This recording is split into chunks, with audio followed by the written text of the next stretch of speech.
मैं सभी कार्यकर्ताओं से निवेदन करता हूं कि जो हमारे प्रदेश के नेता यहां मौजूद हैं उनके स्वागत में ताली बजाकर उनका स्वागत करें, नारे लगाकर उनका स्वागत करें। भारत माता की। अलवर की धरती से जो संघर्ष का आगाज हुआ है, ये जो पसीने के बूंद कार्यकर्ताओं की आज इस चिलचिलाती धूप में गिर रही है, उससे कमल का फूल 2023 में खिलेगा, ऐसा विश्वास दिलाएं। मैं हमारे बालकनाथ जी साहब, हमारे जो सांसद हैं, मैं उनसे निवेदन करूंगा कि आए और हमें संबोधित करें। योगी बालकनाथ,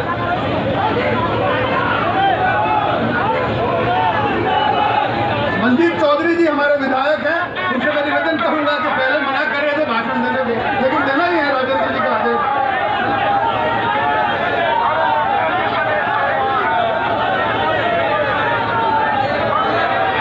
सामने बैठे, सामने खड़े जितने कार्यकर्ता हैं, आप सबसे निवेदन है, आपके पीछे कैमरा मैन है, आप कृपया करके बैठ जाइए।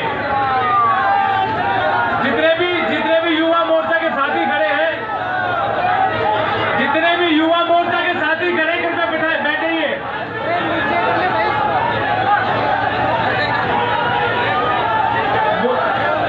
बुरा भाई, जितने भी युवा मोर्चा के साथी खड़े हैं, आप सभी से निवेदन है कि बैठ जाइए। आज जब उनका रैली पे मंच पर विराजमान भारतीय जनता पार्टी प्रदेश अध्यक्ष आदरणीय सतीश पूनिया जी, मेरे पिता के बहुत लंबे समय से साथी रहे, मेरे आदरणीय चाचा श्री राजेंद्र राठौड़ जी, पूर्व प्रदेश अध्यक्ष आदरणीय अरुण जी, माननीय बालकनाथ जी, उपस्थित सभी सम्मानित अतिथिगण, विराजमान सभी पिता तुल्य मेरे बुजुर्ग युवा साथियों, माताओं और बहनों, मैं तो मात्र 2-3 लाइन में अपनी बात रखूंगा। इस सरकार ने जब चुनाव में 2018 के अंदर चुनाव में जब ये सरकार कांग्रेस आई तो उन्होंने एक जन घोषणा पत्र जारी किया। उस जन घोषणा पत्र के माध्यम से इन्होंने वादे किए, चाहे वो किसान कर्ज माफी का हो, चाहे युवाओं को बेरोजगारी भत्ते का हो, चाहे बिजली के बिल का हो, चाहे बिजली समय पर आने का हो, अनेकों वादे कर झूठे वादे कर इस कांग्रेस ने अपनी सरकार यहाँ पर बनाई। और आज धरातल पे हम सब जानते हैं, एक भी वादा जो इनके द्वारा किया गया, चाहे किसान कर्ज माफी हो, चाहे बिजली का बिल ना बढ़ाने की बात हो, चाहे जितने यहाँ पर मेरे युवा साथी को बेरोजगारी भत्ता देने की बात हो, एक भी वादा इनके द्वारा पूरा नहीं किया गया। हाल तो अभी अगर बिजली के हालात हम देखें तो पिछले 15-20 दिन से मुश्किल से गांव के अंदर कोई 4-5 घंटे बिजली आ रही है, जबकि इन्होंने सिंगल फेज बिजली का वादा 17 घंटे का किया था। आज इतनी भीषण गर्मी के अंदर गांव ढाणी पीने की पानी की व्यवस्था नहीं है। अगर इनके एक्सीएन एईएन एससी साहब से बात करें तो हाथ उठा देते हैं कि साहब हमारे पास कोई योजना नहीं है जिससे कि हम आपके मुडावर के विधानसभा के लोगों को पानी पिला सके। बात करें कंटीजेंसी प्लान की तो मात्र प्रति व्यक्ति 10 लीटर ये पानी उपलब्ध कराते हैं। मैं आप सभी से जानना चाहूंगा, क्या एक व्यक्ति पूरे दिन में 10 लीटर से काम चला सकता है क्या? जहां पर पानी की व्यवस्था नहीं है वहां पर इनके अगर टैंकर के माध्यम की बात करें तो एक गांव के अंदर 5 से 6 टैंकर की बात करते हैं, जबकि वहां पर उपलब्धता कम से कम 20 टैंकर की व्यवस्था की होनी चाहिए। और इसी को देखते हुए अभी 2 तारीख को मैंने मुंडावर पंचायत समिति सभागार के अंदर एक जन सुनवाई रखी। उस जन सुनवाई को देखकर ये इतना घबरा गए कि उन्होंने 3 मई को छुट्टी होते हुए भी बीडीओ को 17 सीसी का नोटिस दिया। एक 3 सदस्यीय कमेटी का गठन किया। वो 3 सदस्यीय कमेटी वहां पर जाके उसको जांचने गई।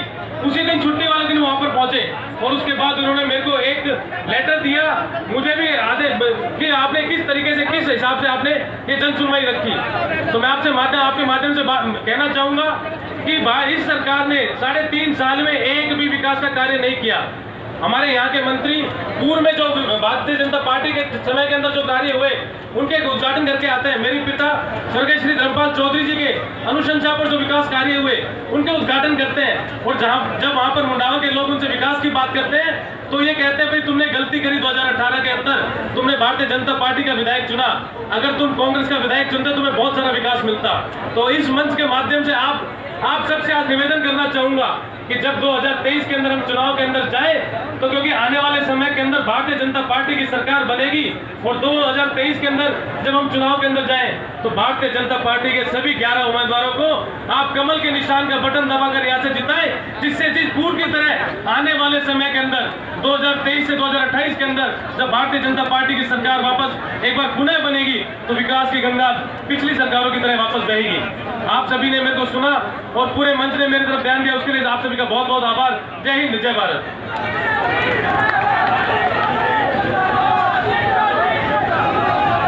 हमारे जोशीले और जुझारू प्रदेश महामंत्री मदन दिलावर जी हमारे बीच में है। आप जयपुर संभाग के संभाग प्रभारी हैं और 8 जिलों के संगठन का काम देखते हुए निवेदन करूं मदन जी दिलावर साहब से कि आए और हम संबोधित करें। मदन जी भाई साहब, सतीश जी भाई साहब यहाँ पर हैं और ये सब हमारे 54 मंडलों से यहाँ कार्यकर्ता आए हैं 11 विधानसभा के। आपने देखा है सब लोग अपने वाहन से यहाँ आए और सबने अपने भोजन की व्यवस्था खुद की है। मदन जी दिलावर।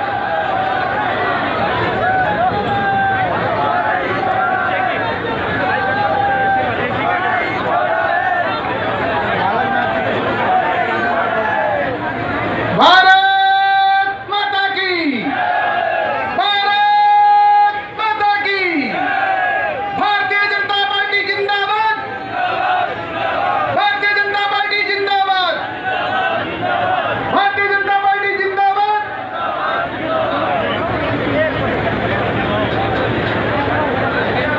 भारतीय जनता पार्टी द्वारा आयोजित इस विशाल हुकार रैली में मंच पर विराजमान भारतीय जनता पार्टी के प्रदेश अध्यक्ष श्रीमान डॉक्टर सतीश जी पूनिया साहब,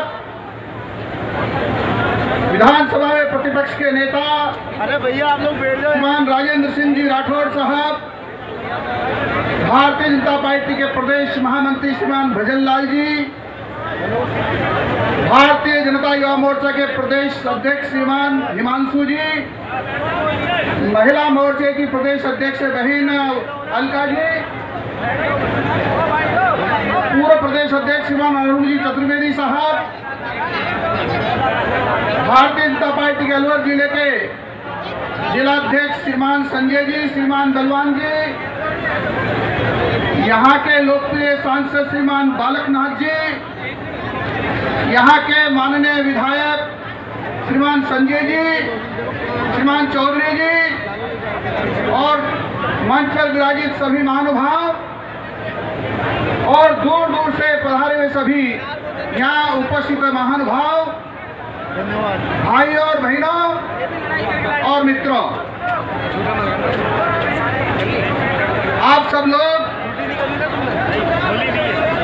माननीय प्रदेश अध्यक्ष जी और प्रतिपक्ष के नेता श्रीमान राजेंद्र सिंह जी राठौड़ साहब को सुनने के लिए पधारे हैं।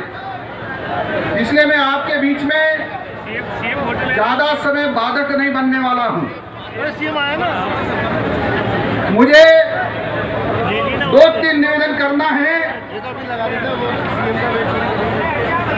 मुझे सुनकर के आश्चर्य हुआ कि जिले की बेटी मूक बधिर जो नाबालिग है उसके साथ सामूहिक बलात्कार हुआ, उसकी पुष्टि डॉक्टरों ने की, एसपी ने की, जिला कलेक्टर ने की और उसने खुद ने इशारों में अपने बयानों में खुद ने की। 3-4 दिन तक सब ये चर्चा चलती रही। अक्षमात पता नहीं कहां से क्या आदेश आया और 4 दिन बाद मुख्यमंत्री कहते हैं उसके साथ बलात्कार नहीं हुआ और मेडिकल रिपोर्ट और मेडिकल के जानकार कहते हैं सामूहिक बलात्कार के बाद उस बहन के साथ धातु के नकीले औजारों से प्राइवेट पार्ट को भी नुकसान पहुंचाया गया। मैं समझता हूं इस प्रकार का घृण्य अपराध को इस प्रकार से झुठलाना, जनता में गलत प्रचार करना, ये राजस्थान का झूठा मुख्यमंत्री ही कर सकता है और कोई नहीं कर सकता, क्योंकि इससे बड़ा झूठा मुख्यमंत्री इस हिंदुस्तान की धरती पर कोई होगा नहीं, न आगे जाकर के होगा, क्योंकि माता और बहनों की इज्जत के साथ लगातार खिलवाड़ करना इनका काम हो गया है। मित्रों, अलवर जिले के ही राजगढ़ में जो हुआ है नंगा नाच, आप सब लोगों ने देखा है। 300-400 पुराने मंदिरों को ढहा दिया गया है, लगभग 100 से ज्यादा दुकानों और मकानों को तोड़ दिया गया है, और पूरे देश में ये झूठे मुख्यमंत्री प्रचार करते फिर रहे हैं भारतीय जनता पार्टी ने तोड़ा है। भारतीय जनता पार्टी का एटीएम होगा, भारतीय जनता पार्टी का ईओ था क्या, भारतीय जनता पार्टी की पुलिस थी क्या? ये कहते नगर पालिका थी। हाँ, हमारी नगर पालिका थी। नगर पालिका का प्रस्ताव था, जो रोड बन रहा है विकास पथ, उसको आगे तक ले जाना है।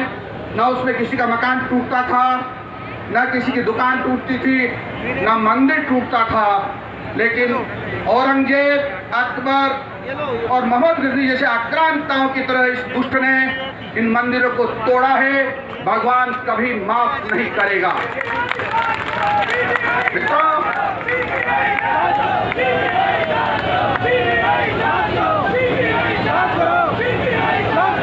जोधपुर दंगा, ये सच है कि दंगा नहीं था, क्योंकि दंगा उसको कहते हैं जो दोनों तरफ से लड़ाई हो, दोनों तरफ से हमला हो।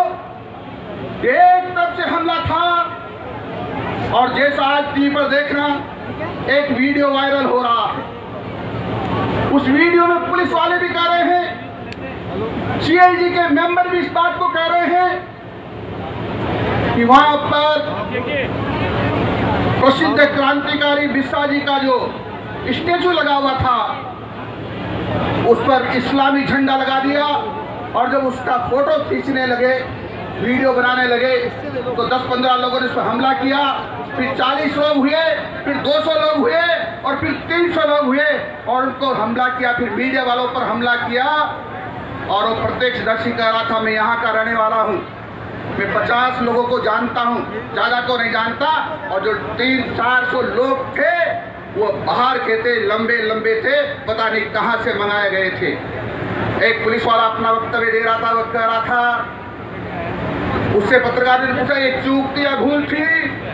ये चूक भी नहीं थी ना भूल थी, योजनाबद्ध तरीके से और मस्जिद के अंदर ये योजना बनाई गई, और एकदम निकलते ही मुख्यमंत्री जी की योजना के अनुसार वहाँ के हिंदुओं पर हमला किया, मीडिया कर्मियों को मारा, पुलिस कर्मियों को मारा, तेजाब की बोतलें फेंकी और चाकू चलाए, तलवारें चलाए, माताएं बहनों कपड़े फाड़े। ये सारा कुछ होता रहा, लंबे समय तक होता रहा, कर्फ्यू नहीं लगाया गया।